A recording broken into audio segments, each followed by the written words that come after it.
Saudações! Começo com a seguinte pergunta: de que depende a nossa firmeza? Este é o último vídeo nesta série A Visão do Espiritual. Querendo Deus, nos próximos vídeos iremos considerar outros tópicos, tendo em vista o nosso contínuo crescimento até à estatura completa de Cristo, como Paulo disse em Efésios 4:13. Há muito mais que podemos considerar de modo a aguçar a nossa visão e para melhor realizar as nossas obras.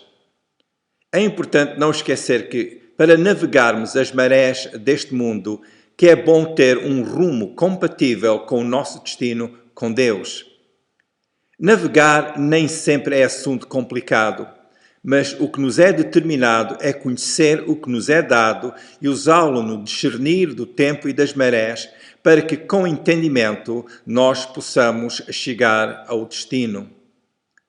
Há tanto que pode puxar pela atenção da pessoa de fé. Há as demandas de vária ordem neste mundo e que querem impor as suas exigências. Por isso, como a Bíblia nos ensina, é necessário o cristão crescer no conhecimento de Deus para que possa discernir o seu ambiente de modo a evitar, dentro do possível, todo o estorvo que apareça no seu trajeto. Quanto aos impedimentos que não sejam possíveis de ser evitados, a prudência desenvolvida com o auxílio do ministério do Espírito Santo e a meditação consistente nas Escrituras serão um auxílio de maior valor. Por isso, é boa prática a pessoa de fé crescer no que Deus deu mediante o ensino da sua palavra. É bom o crente procurar estar atento ao que o Espírito Santo vai dizendo à Igreja, como nos ensinam os capítulos 2 e 3 de Apocalipse. É hábito os cristãos dizerem que Jesus é o capitão do seu respectivo barco, mas não nos esqueçamos que cada um de nós tem a sua respectiva responsabilidade de ser o marinheiro nesse mesmo barco. Tendo este aspecto da responsabilidade em vista, há muitas passagens bíblicas que podemos analisar. Mas vejamos agora o seguinte texto em 2 de Pedro 3, versículos 17 e 18, onde ele diz: Vós, portanto, amados, sabendo isto de antemão, guardai-vos de que, pelo engano dos homens abomináveis, sejais juntamente arrebatados e descaiais da vossa firmeza. Antes crescei na graça e conhecimento de nosso Senhor e Salvador Jesus Cristo. A Ele seja dada a glória, assim agora como no dia da eternidade. Amém. A razão desta admoestação do apóstolo Pedro é evidente no versículo 17, onde ele diz aos cristãos para se guardarem de serem arrebatados pelo engano e assim não descaírem da sua firmeza. A palavra descaiais no texto é enfática e expressa o mesmo sentido na palavra no texto original do grego. A palavra no texto original significa cair para fora de algo. É possível cair e ficar num lugar onde caiu, mas neste caso a palavra dá o sentido de sair de rumo, sair do lugar. Dá também o sentido de esmorecer. Quando uma pessoa de fé cai num erro, essa pessoa poderá ter caído, mas ainda permanece como discípulo de Jesus. Mas quando a pessoa, por esmorecer na fé, cai e sai do caminho, aí a pessoa terá deixado a sua firmeza no Senhor. Portanto, Pedro encorajou aos cristãos a guardarem-se de tal forma a não perderem a sua firmeza de compromisso com o Salvador e Senhor Jesus. Como podiam estes cristãos manter a sua firmeza e evitar a oportunidade de serem arrebatados pelo engano que operava na ocasião? Seria pelo saber ou discernir o que se passava, dado o trabalho das pessoas abomináveis, e seria também pelo seu crescimento na graça e conhecimento de nosso Senhor Salvador, Jesus Cristo. Dentro do que for apropriado, é bom saber da estratégia do mal, qual o seu ensino de base e o argumento que apresentam. Este não é o saber para ser edificado, mas é o saber para discernir o espírito do erro que está por detrás desse mal. O caso que o apóstolo Pedro refere era conhecido pelos cristãos daquela época, porque o trabalho abominável referido, pelo menos era em parte, algo visível a eles. Vimos então que não basta saber que há pessoas que estão a propagar o engano sobre o qual pessoas de fé possam tropeçar. É importante o cristão estar firme no que já conhece e que tem sido dado nas Escrituras e ensinado pelos instrutores das Escrituras. Antes de poder discernir o que está errado, é imperativo primeiro conhecer a verdade evangélica. A pessoa que vai à procura do que é abominável, sem estar munido com a luz da verdade, não saberá distinguir o mal, mesmo que este esteja à sua frente. Infelizmente, há os que têm caído por não terem ficado firmes na verdade que está em Jesus, que é o caminho e a vida para quem quiser chegar ao Pai, como nos diz João 14:6. A luz da palavra de Deus que já está no cristão, que se aplica de forma consistente a meditar nas Escrituras, essa luz irá expor a natureza do erro e a obra do erro. Notemos o que Pedro diz no versículo 18. Antes crescei na graça. Em vez de estar a dar ouvidos ao erro, é melhor antes crescer na graça do Senhor. O ensino é crescer na graça de modo a fazer o aproveitamento do imenso favor manifesto em Jesus. É importante compreender que a referência à graça significa o favor dispensado a nós sem que o tivéssemos merecido. O ato da graça teve a sua origem em Deus e pela vontade de Deus continua emanando para com cada pessoa. Na graça de Deus está a força e o conhecimento que o cristão necessita e que lhe é dado porque Deus quer que o crente tenha estas virtudes. O apóstolo Pedro explica ainda que devemos crescer no conhecimento de nosso Senhor e Salvador Jesus Cristo. O sentido destas palavras indica que o cristão deve ter a visão, junto com a compreensão sobre a necessidade de crescer. Este crescimento visa o aumentar do nosso conhecimento, que é segundo a qualidade manifesta em Jesus, o nosso Salvador. Neste ponto, fazemos as seguintes perguntas. O que significa Jesus ser para nós, Senhor? O que significa Jesus ser para nós, Salvador? O estudo destas descrições acerca de Jesus mostra-nos quem é Jesus e, em especial, o que significa Jesus ser nosso Senhor e nosso Salvador.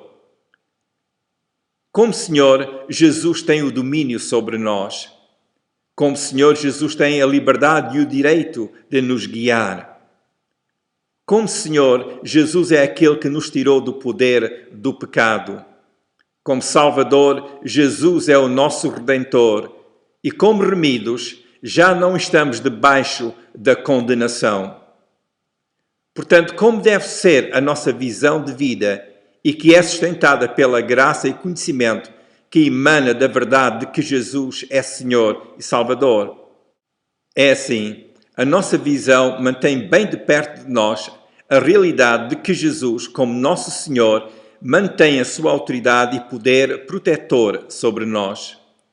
A nossa visão mantém bem de perto de nós a realidade de que Jesus, como nosso Salvador, não nos abandona. Vimos pelo texto de 2 Pedro 3:18 que a aprendizagem de qualidade acerca de Jesus é um ponto vital.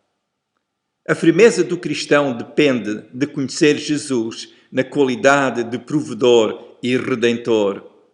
O propósito de crescer na graça e no conhecimento do Senhor é para o crente ser o que Deus o destinou ser, tendo para isso o amplo auxílio que lhe é necessário.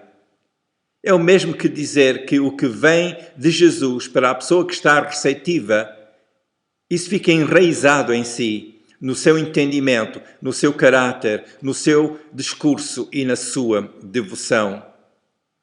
Notemos que, por sua vez, cada uma destas vertentes transformadas pela palavra do Senhor contribui para a formação e desempenho da nossa visão de vida. O ensino bíblico em 2 Pedro, capítulo 3, versículos 17 e 18, é que aprendemos de Jesus com vista a sermos e a permanecer seus discípulos. Como seus discípulos, nós pomos em prática o que ele ensinou. A nossa vida é moldada pela verdade do ensino de Jesus. Daí termos a visão espiritual e os nossos alvos serem trabalhados segundo a orientação das Escrituras e pelo Espírito Santo. Isto diz-nos que a nossa vida tem alvos que transcendem o terreno. Estes são os alvos segundo o propósito de Deus para a nossa vida. Nestes alvos estão incluídos as vertentes da nossa vida, a família, o nosso lar, a casa, o que temos a fazer face às responsabilidades da vida e outros alvos que, junto com estes, fazem parte da nossa existência. Em outras palavras, ter a visão que nasce em Deus implica a pessoa de fé ser um meio pelo qual a multiforme e abundante graça de Deus e o seu conhecimento é manifesto nos diferentes aspectos e responsabilidades da nossa vida. Consideremos a característica do conhecimento de Jesus, nosso Senhor e Salvador. Em 2 Pedro 3,18, a palavra conhecimento no grego, língua original em que foi escrita a maior parte do Novo Testamento, refere-se ao processo em que o conhecimento é adquirido. Este processo requer o envolvimento da pessoa e pelo qual a pessoa adquire a respectiva experiência com o mesmo conhecimento. Esta mesma experiência é de tal qualidade que a pessoa é moldada pelo conhecimento e a experiência. Portanto, mediante este conhecimento, a pessoa vai tendo a experiência relevante e também a capacidade de discernimento quanto ao que é de Deus e que transcende o mundo natural onde vivemos. Portanto, crescer no conhecimento é aumentar no que sabemos acerca de Deus e, mediante o mesmo, dar andamento à visão de vida e aos nossos alvos. Quero aqui fazer um comentário que é o seguinte: nestes assuntos não falamos em termos de opiniões, mas em termos da revelação que as Escrituras nos dão. Uma opinião tem relevância quando esta é formada por conhecimento e um discernimento que nasce onde tenha havido um processo de crescer no conhecimento de Jesus. Sem um fundamento credível, a opinião é só para passar tempo. Um dos objetivos do ensino bíblico é para que possamos ter o conhecimento pelo qual damos orientação sábia e visionária à nossa vida. É por estarmos na graça de Deus e termos o seu conhecimento que a seu tempo vamos dando fruto que glorifica a Deus, como nos mostra João capítulo 15, onde Jesus disse que Ele é a videira e nós as varas que dão fruto. O nosso conhecimento, o qual vai aumentando mediante o nosso estudo da Palavra de Deus, ao ser posto em prática, dá ocasião ao fruto. Como discípulos de Jesus que vamos recebendo formação, vamos cumprindo a nossa visão e também trabalhando os nossos alvos, e assim vai-se dando o preenchimento da razão da nossa vida em Jesus. Nesta realidade, Deus Pai é glorificado, como disse Jesus em João 15:8, que diz: nisto é glorificado meu Pai, que deis muito fruto, e assim sereis meus discípulos. Este mesmo capítulo, João 15, no versículo 16, fala sobre o nosso fruto permanecer. Por estes textos vimos que a nossa visão de vida e os nossos alvos necessitam deste ambiente que nos é dado por Deus para que possamos viver vidas que alcançam o seu propósito em Deus. Notemos que este conhecimento não é só para ter informação, mas é o conhecimento que nasce no processo da comunhão que temos com o Senhor e no qual a leitura regular das Escrituras faz parte integral. Perante o que Deus já nos tem dado, é bom tomar uma decisão importante. Se porventura ainda não chegou ao ponto de declarar a sua fé em Jesus como seu Senhor e Salvador, será importante fazê-lo agora. É simples.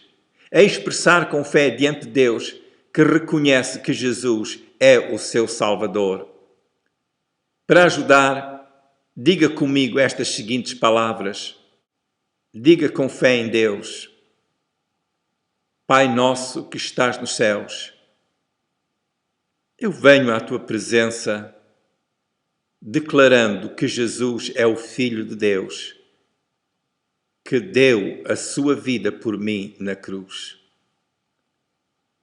Com fé em Jesus, eu aceito a oferta da salvação. Obrigado por me receberes. Se disse estas palavras crendo em Jesus, creia que Deus ouviu e já respondeu. Leia um pouco da Bíblia todos os dias e tenha um tempo para estar com Deus e falar com Ele.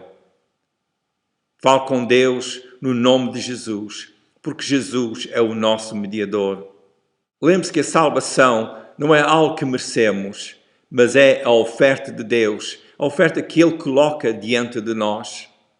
Somos salvos porque recebemos com fé o que nos é dado.